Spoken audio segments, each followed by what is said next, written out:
Bienvenidos de nuevo a Negocios Televisión, bienvenidos a las noticias del día, pendientes de la actualidad de las últimas horas y un día más de lo que está pasando en Oriente Medio. Ojo a lo que está informando Wall Street Journal. Según se informa, Israel le ha dado a Hamás un ultimátum de una semana. Si Hamás no acepta la actual propuesta de acuerdo sobre rehenes, las FDI van a entrar en Rafah. Como les decimos, Israel ha dado a Hamás una semana para llegar a un acuerdo de alto el fuego y destaca que planea iniciar su operación militar en Rafah si no se alcanza el acuerdo. Es lo que informa este viernes Wall Street Journal citando a funcionarios egipcios anónimos. Según el informe, el líder de Hamás en Gaza, Yahya Sinwar, aún no ha dado su respuesta a la última propuesta. El informe también menciona que El Cairo invitó a la delegación de la organización a continuar con el acuerdo de rehenes y las conversaciones de alto el fuego en los próximos días, algo a lo que Hamás accedió. Según las fuentes, Hamás aún debe responder a la última propuesta de alto el fuego de Israel, que Egipto ayudó a enmendar. A principios de esta semana, Hamás declaró que sus negociadores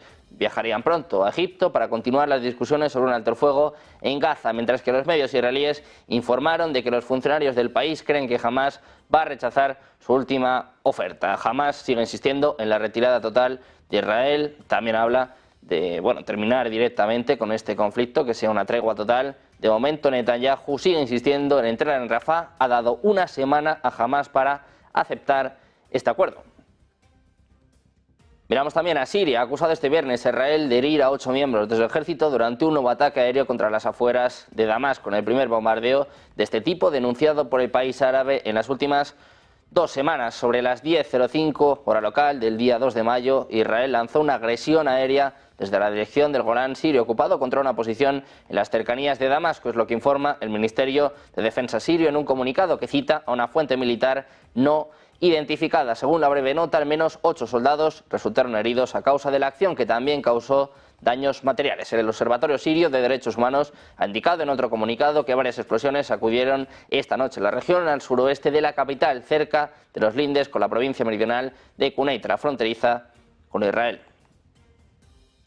Miramos también al gobierno británico. Ha decidido imponer sanciones contra 2 grupos extremistas israelíes este viernes, alegando que las organizaciones incitaron y perpetraron la violencia de los colonos contra los palestinos en Cisjordania. Las 2 organizaciones sancionadas incluyen Hilltop Youth y un grupo juvenil israelí nacionalista de línea dura que se cree que ha establecido asentamientos de colonos ilegales en toda Cisjordania con el objetivo de expulsar a los palestinos de los territorios ocupados y alejaba, acusado de promover la violencia contra las comunidades árabes y palestinas. En un comunicado dice que las autoridades israelíes deben tomar medidas drásticas contra los responsables. El Reino Unido dice no dudará en tomar nuevas medidas si es necesario, incluso mediante nuevas sanciones. Es lo que apuntaba el secretario de Asuntos Exteriores David Cameron. Gran Bretaña también sancionó a 4 personas por atroces abusos contra los derechos humanos contra los palestinos. Hablamos también del secretario de Defensa de Estados Unidos, Lloyd Austin, ha declarado que no ve indicios de que Hamás tenga planes de atacar sus tropas en Gaza, pero que se han llevado a cabo las medidas necesarias para protegerlas. Decía, no comento asuntos de inteligencia en público, pero no veo indicios de que haya ninguna intención de hacerlo. Es lo que ha dicho Austin en una rueda de prensa en Hawái, tras ser preguntado sobre si disponía de información creíble sobre un potencial ataque de Hamás a tropas estadounidenses. Austin compareció tras reunirse en Hawái este jueves en Australia con sus homólogos de Filipinas, Gilberto Teodoro, Australia, Richard Marles, y Japón con Minoru Kihara, cuando los 4 países aumentan sus lazos de defensa para contrarrestar a China en el Pacífico. Añadía Austin que no obstante es una zona de combate y que todo podría ocurrir, por lo que la seguridad de las tropas estadounidenses es muy importante para él. Además, afirmó que se han tomado las medidas de seguridad para asegurar que las tropas estadounidenses estén protegidas. Hablamos también de Irán. Ha liberado a la tripulación de un barco de bandera portuguesa incautado vinculado a Israel, pero sigue teniendo el control del barco. Es lo que ha dicho el ministro de Asuntos Exteriores, Hossein Amir Abdollahian. La Guardia Revolucionaria de Irán se apoderó del buque portacontenedores MSC Aries con una tripulación de 25 personas en el estrecho de Hormuz el 13 de abril, días después de que Teherán prometiera tomar represalias por el ataque israelí a su consulado en Damasco. Irán había dicho que podría cerrar la crucial ruta marítima del estrecho de Hormuz.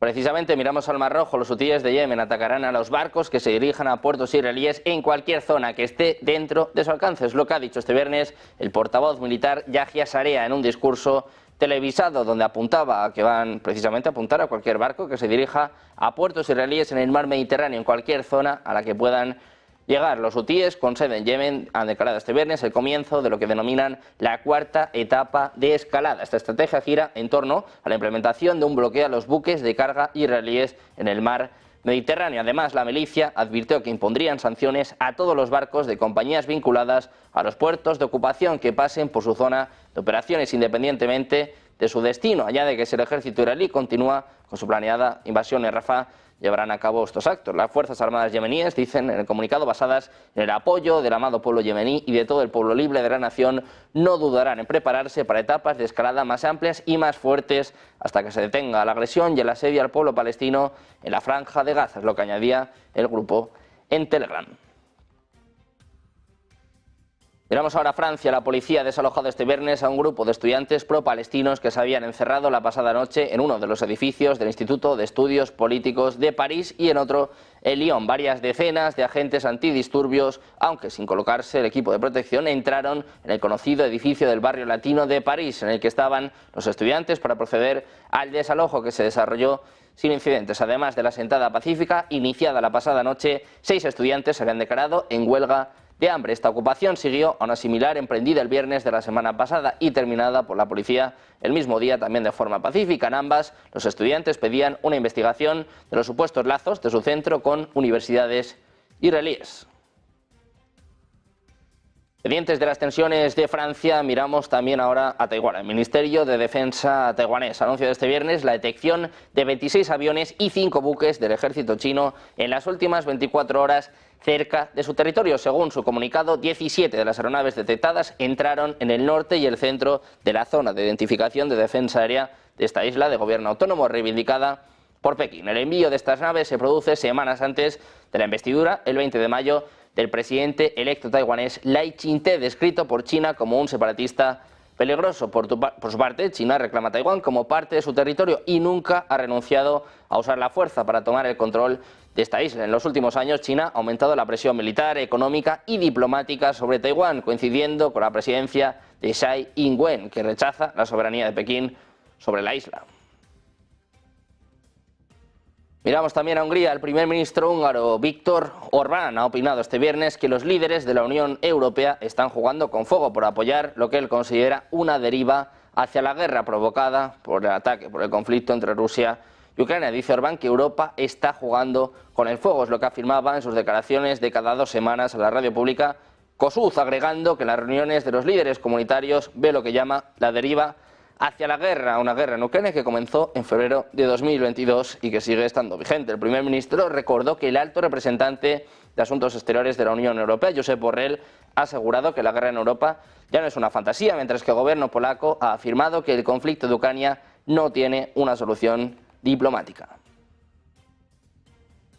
Miramos también a China, al presidente chino Xi Jinping, que viaja este domingo a Europa, determinado a defender su alianza con Rusia durante una gira que lo llevará a Francia, apoyo clave de Kiev, y a Hungría y Serbia, más cercanos, en este caso, a Moscú. Es la primera gira europea de Xi desde la pandemia del COVID-19, en la que el gigante asiático se aisló prácticamente del mundo durante casi 3 años. El dirigente chino confía en renovar el contacto y profundizar en sus relaciones con Europa para compensar las recurrentes tensiones con Estados Unidos, pero sin renunciar a sus lazos con Moscú. La gira también servirá de plataforma para expresar el descontento de Pekín por las investigaciones abiertas en Europa contra las prácticas comerciales de China.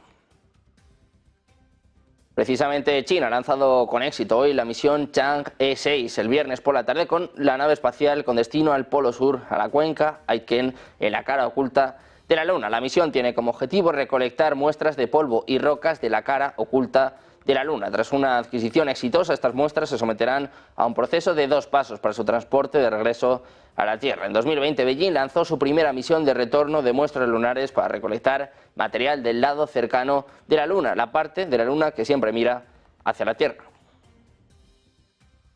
Miramos también a Rusia, hablamos de la tensión en Níger, y es que en las últimas horas personal militar ruso ha entrado en una base aérea en Níger que alberga tropas estadounidenses. Es lo que ha asegurado a Reuters un alto funcionario de defensa, una medida que sigue a la decisión de la Junta de Níger de expulsar a las fuerzas estadounidenses del país. Los oficiales militares que gobiernan la nación de África Occidental han dicho a Estados Unidos que retire a sus casi 1000 militares del país, que hasta el golpe de Estado del año pasado había sido un socio clave en la lucha de Washington contra los insurgentes que han matado a miles de personas y desplazado a millones más. Un alto funcionario de defensa estadounidense que habló bajo condición de anonimato asegura que las fuerzas rusas no se estaban mezclando con las tropas estadounidenses, sino que estaban usando un hangar separado en la base aérea 101, que está al lado del aeropuerto internacional de Orijamani en Niamey, la capital de Níger. La medida del ejército ruso coloca a las tropas estadounidenses y rusas muy cerca, en un momento en que la rivalidad militar y diplomática de las naciones es cada vez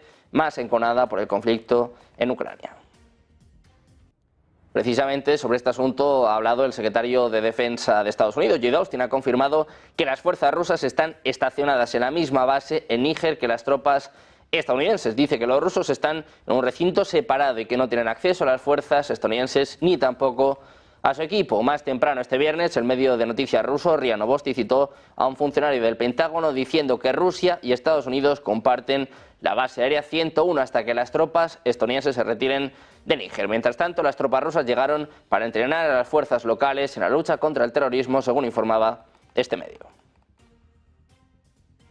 Muy pendientes de las tensiones de Níger, miramos ahora a la OTAN, a la Unión Europea y a la OTAN. Han denunciado este viernes una campaña rusa de ciberataques contra partidos políticos e instituciones en Alemania y República Checa, avisando de que tomarán medidas para responder a las amenazas orquestadas por el Kremlin. En dos comunicados publicados al mismo tiempo, los Estados miembros de la Unión Europea y los aliados de la OTAN señalan a Rusia por la campaña de ciberataques contra el Partido Socialdemócrata alemán, así como ataques contra instituciones en República Checa. Insisten en que Moscú sigue un patrón de comportamiento irresponsable con ataques contra instituciones democráticas, entidades gubernamentales e infraestructuras críticas.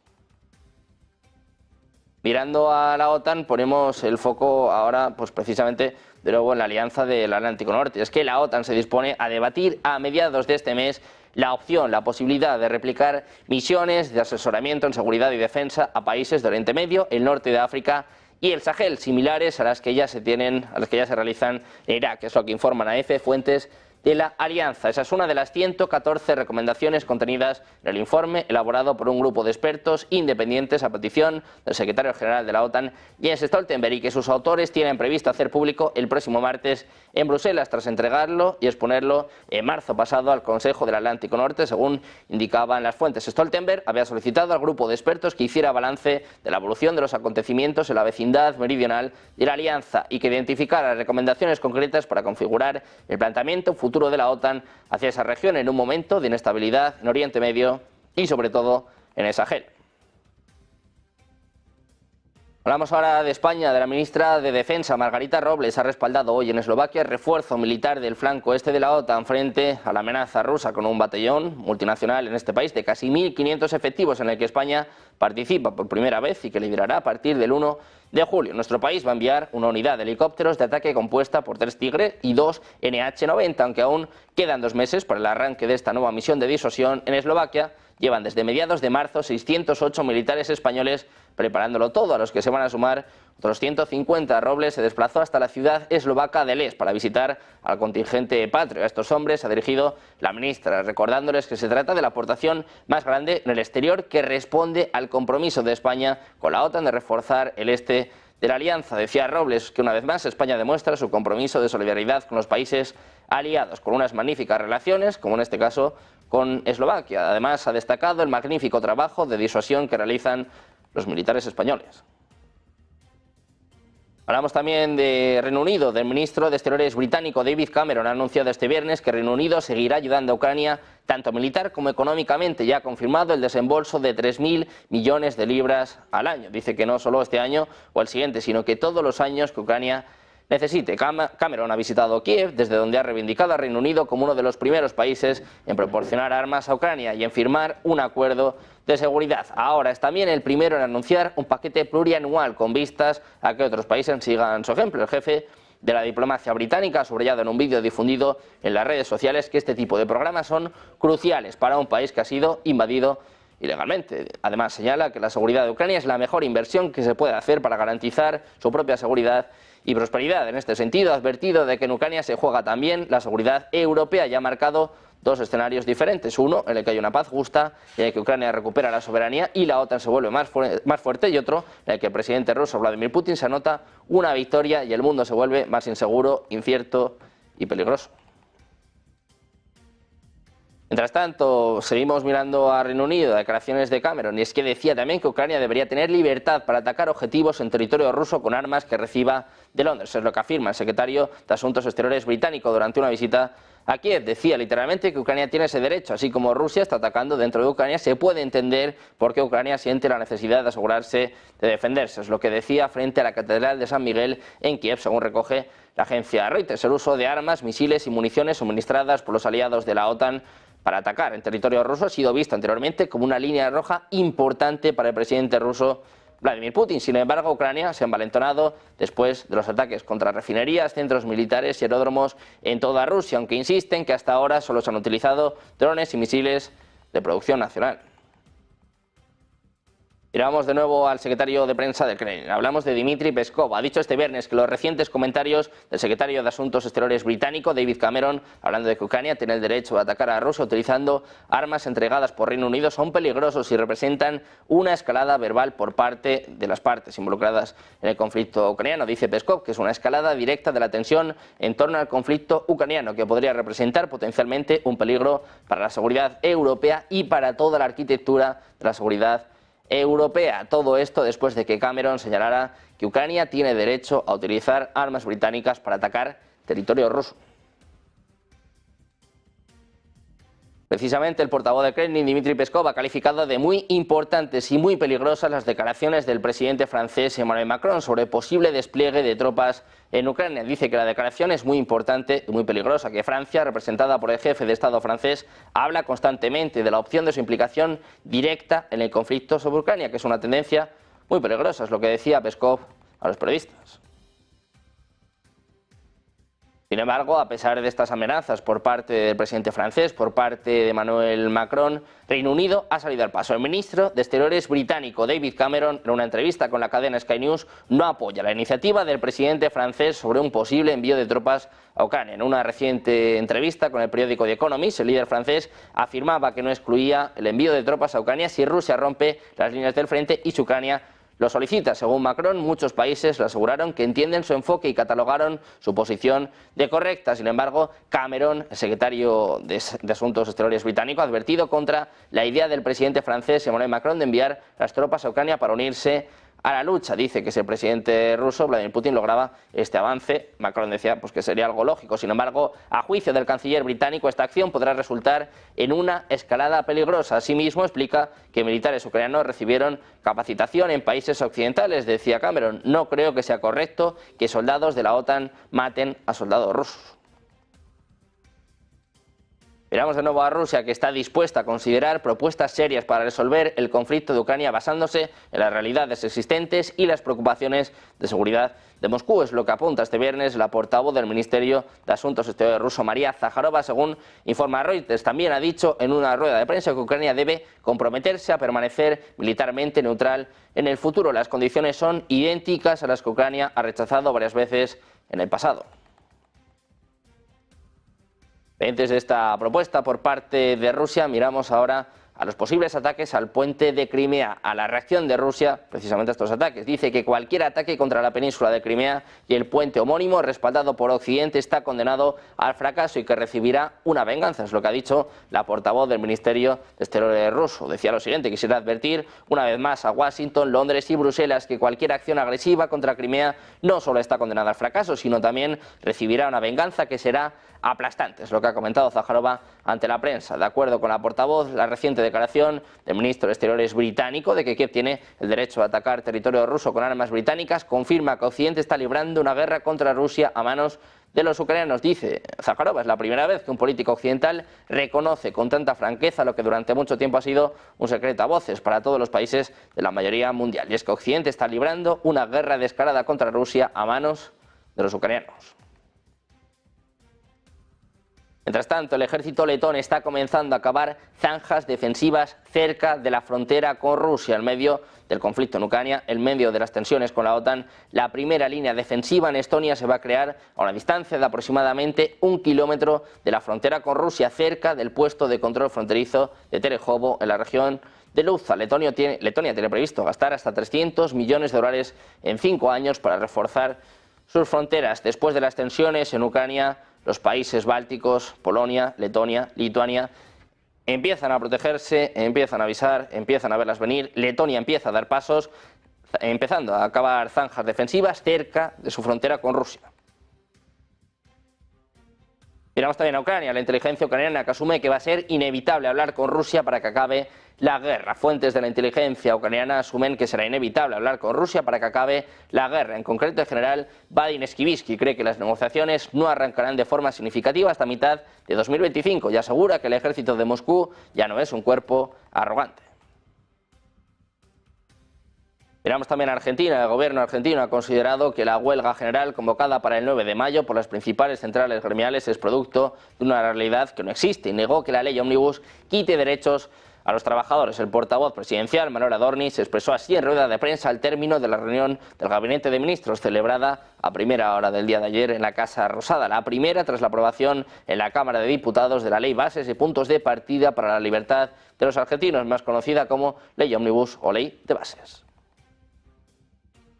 Hablamos también de los BRICS, y es que el comercio de China con otros miembros de la alianza ha alcanzado prácticamente el 1,5 billones de yuanes, cerca de 209.700 millones de dólares en el primer trimestre de 2024, un aumento interanual del 11,3% según autoridades aduaneras. El valor de comercio representó el 14,7% del valor total del comercio exterior del país durante ese periodo, según precisaba la Administración General de Aduanas, según publica la agencia oficial china Xinhua. Entre los miembros de los BRICS, las exportaciones de China a Brasil y las importaciones desde este país sudamericano subieron un 25,7% y un 30,1% interanual respectivamente en el primer trimestre, mientras que el comercio entre China y Rusia continuó expandiéndose entre enero y marzo, caracterizado por el crecimiento de productos comercializados como energía, automóviles, así como maquinaria y equipos en general, según la AGA.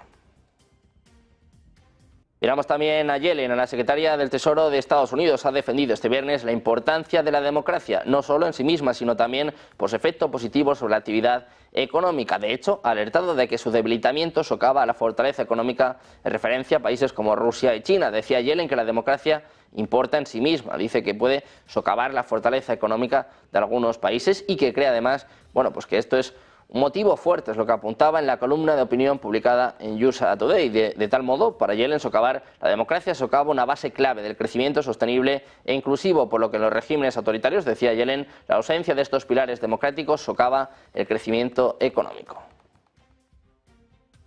Desde Yellen miramos también a los empleos. El empleo total en nómina no agrícola en Estados Unidos ha aumentado en 175.000 en abril, según revelaba la Oficina de Estadísticas Laborales del país en su informe de este viernes. La cifra aumentó menos de lo esperado durante el mes reportado. La tasa de desempleo creció en 1/10 con respecto al mes anterior, hasta situarse en el 3,9% en abril, y el número de desempleados alcanzó los 6,5 millones en Estados Unidos. Pendientes de más noticias, más últimas horas, más actualidad, como siempre, con el mejor análisis. Hacemos una pausa, unos minutos y seguimos con la mejor información en Negocios Televisión.